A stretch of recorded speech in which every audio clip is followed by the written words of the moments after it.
राजनीतिक विचारक gene बोंदा। Gene बोंदा के विचार जो हैं, वो संप्रभुता को लेकर ज़्यादा हैं। संप्रभुता के संबंध में जो उन्होंने बातें कही है, थ्योरी ऑफ सॉवरेनिटी।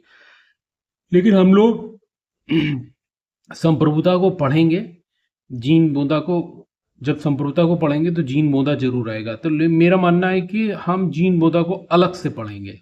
आज आज जो है जीन बोंदा के विचार को, राज्य को लेकर क्या विचार दिए गए, राज्य के लिए और संप्रभुता के लिए, दोनों पढ़ेंगे। संप्रभुता जब आएगी तो संप्रभुता को विस्तृत रूप से जीन बोंदा को पढ़ेंगे। अभी राज्य के विषय में जीन बोंदा क्या कह रहे हैं वो हम लोग पढ़ेंगे। चलिए पहला प्रश्न देखते हैं। बोंदा के अनुसार वह कौन सा तत्व है जो राज्य को अन्य समुदायों और परिवारों से अलग करता है? सभी को मालूम है, प्रभुसत्ता। ये कक्षा 8 के बच्चों को भी मालूम होगा, प्रभुसत्ता। भूभाग नहीं, जनसंख्या नहीं, सरकार नहीं, प्रभुसत्ता। चलिए ये सरल प्रश्न है, आगे बढ़ते हैं, इसमें एक्सप्लेनेशन करने की कोई बात नहीं है। अगला प्रश्न, बोंदा द्वारा दी गई प्रभुसत्ता की परिभाषा के अनुसार प्रभुसत्ता को किसके द्वारा नियंत्रित नहीं होता है? प्रभुसत्ता किसके द्वारा नियंत्रित नहीं होती है? वो कौन सी चीज है जो प्रभुसत्ता नियंत्रित नहीं होती है? कानून, नैतिकता, ईश्वर और परंपराएं। इन्होंने लिखा है कि ये कानून द्वारा नियंत्रित नहीं होती है। बिल्कुल सही है, कानून द्वारा नियंत्रित नहीं होती है। तो इसका मतलब निरंकुश प्रभुसत्ता की बात करते हैं। नैतिकता, ईश्वर और परंपरा इन सब के द्वारा नियंत्रित होती। आपका आंसर हो गया कानून। ये कानून द्वारा नियंत्रित नहीं होती, इसका मतलब ये निरंकुश प्रभुसत्ता की बात कर रहे हैं। निरंकुश प्रभुसत्ता की बात कर रहे हैं, निरंकुश प्रभुसत्ता की बात कर रहे हैं। कानून नहीं है, वहां निरंकुशता है, सीधी सी बात है। अगला प्रश्न, बोंदा ने प्रभुसत्ता के स्वरूप को कैसा बताया है? अब ये अगर निरंकुश हैं तो यहीं से पकड़ लीजिए, यहीं से पकड़ लीजिए। अस्थायी और परिवर्तनशील, सीमित और शर्तों से युक्त। सीमित तो होगी नहीं क्योंकि निरंकुश है। विभाजन होगा नहीं, पेन डाउन होगी इसकी बैटरी। ठीक है, विभाजन होगा नहीं तो श्वासत एवं स्थायी। तो आंसर हो गया श्वासत एवं स्थायी। आंसर क्या हो गया आपका? आंसर हो गया श्वासत एवं स्थायी। इस पर हो गया श्वासत एवं स्थायी। अगला प्रश्न,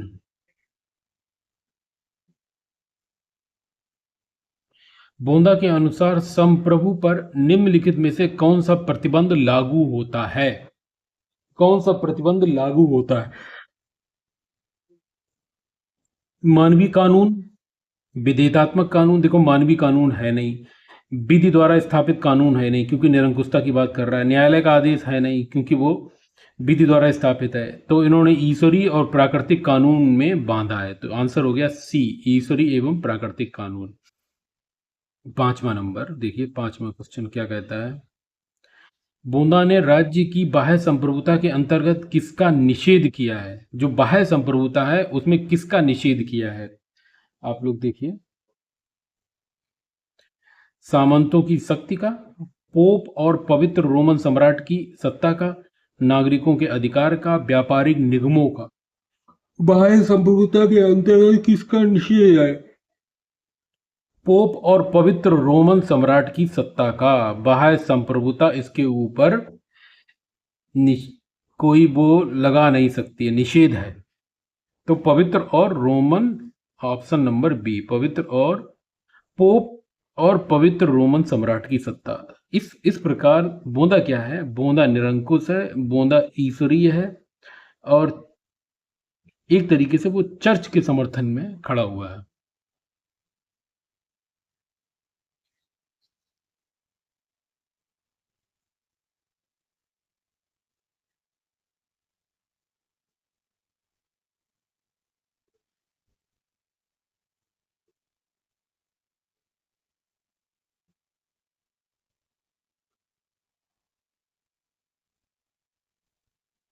एक मिनट।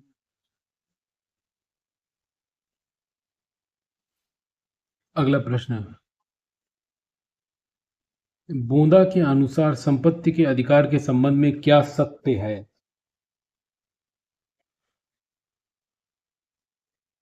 यह संप्रभु द्वारा किसी भी समय छीना जा सकता है।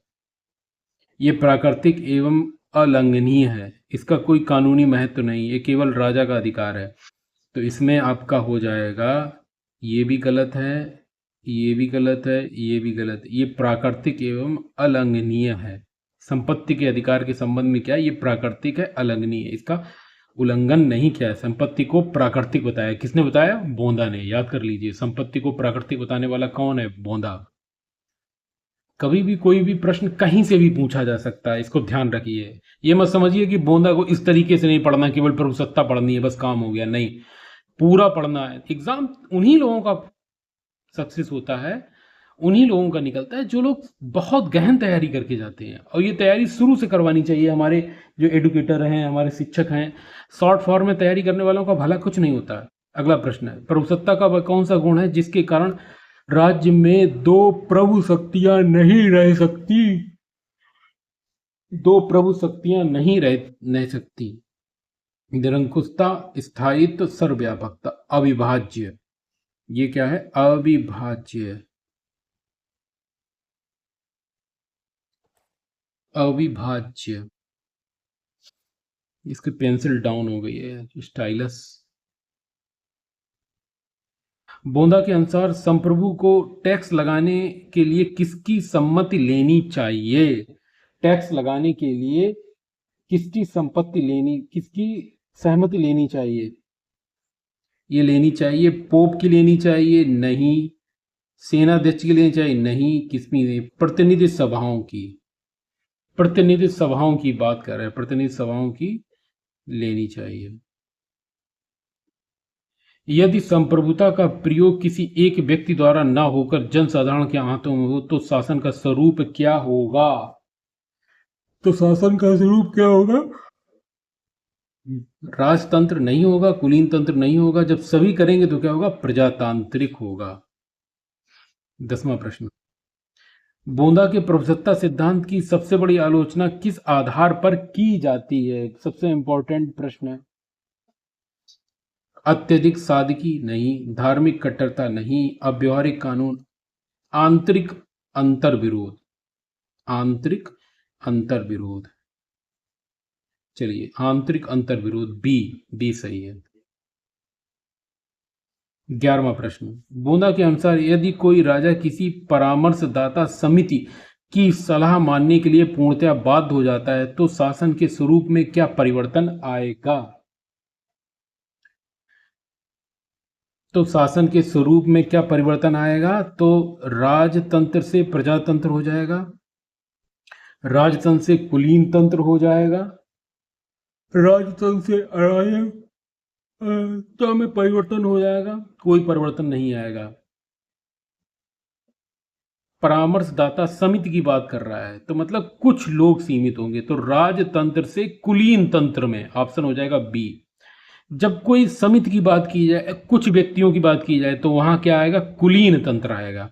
तो राजतंत्र से कुलीन तंत्र में तब्दील हो जाएगा। अगला प्रश्न, बोंदा के अनुसार एथेंस के आर्खन और क्रिड्स के एनीमोन जैसे अधिकारियों में संप्रभुता निहित क्यों नहीं मानी जाती थी? चलिए बताइए, बहुत कठिन प्रश्न है। क्योंकि वे राजा के सेवक थे, क्योंकि वे निश्चित अवधि के लिए चुने गए जनता की केवल प्रतिनिधि थे और शक्ति अंततः जनता में लौट आती थी। Option B. क्योंकि वे सैन्य अधिकारी थे, गलत। क्योंकि उसके पास कोई शक्ति नहीं थी, ये भी गलत, ये भी गलत। ऑप्शन बी सही है, क्योंकि वे निश्चित अवधि के लिए चुने गए जनता केवल प्रतिनिधि जो शक्ति अंततः जनता में लौट आती थी, बी। बोंदा के प्रभुसत्ता सिद्धांत के संबंध में विचारक सेवाइन की मुख्य आलोचनात्मक टिप्पणी क्या थी? सेवाइन ने क्या टिप्पणी की थी? बोंदा का सिद्धांत पूर्णतः काल्पनिक है। बोंदा के सिद्धांत में निरपेक्ष प्रभुसत्ता, संपत्ति, प्राकृतिक कानूनी सीमाओं के कारण आंतरिक अंतर्विरोध उत्पन्न होता है। बोंदा ने प्रजातंत्र का समर्थन किया है? नहीं किया है। बोंदा ने धर्म को राज्य से ऊपर माना है? नहीं माना है। अंतर्विरोध था। बूंदा के सिद्धांत पे निरपेक्ष प्रभुसत्ता और संपत्ति प्राकृतिक कानून, निरपेक्ष प्रभुसत्ता और प्राकृतिक कानूनों की सीमाएं लाद दिया, तो इससे अंतर विरोध होता। पहले निरपेक्ष मान लेता था, फिर उस पर सीमाएं लाद देता था, तो इससे क्या होता, अंतर विरोध उत्पन्न हो रहा है। एक तरफ खुला छोड़ दिया, उस पर तो बंधन है। बूंदा के अनुसार 14 प्रश्न है। बूंदा के अनुसार एक न्याय संगत राज्य और डाकुओं के गिरोह में मतभेद करने वाला मुख्य आधार क्या है?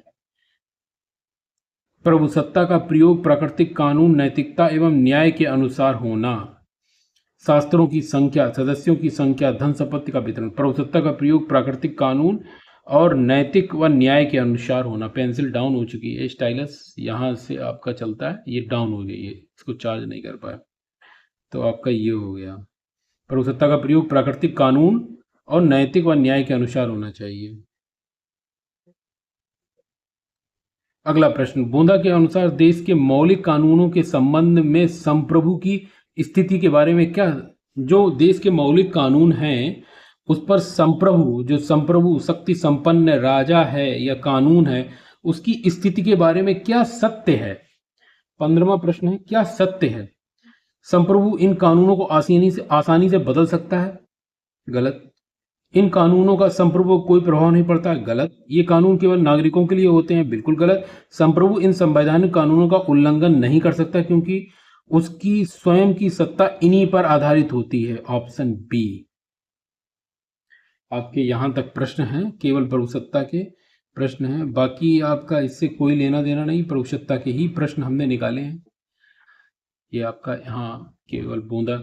इसके बाद ग्रोसियस भी पढ़ेंगे हम लोग। क्या पढ़ेंगे? हुग्रो ग्रोसियस, ग्रोसियस भी पढ़ेंगे। तो ये बूंदा के सिर्फ इतने ही प्रश्न हैं, 15 प्रश्न हैं आपके, इनको आप देख लीजिए।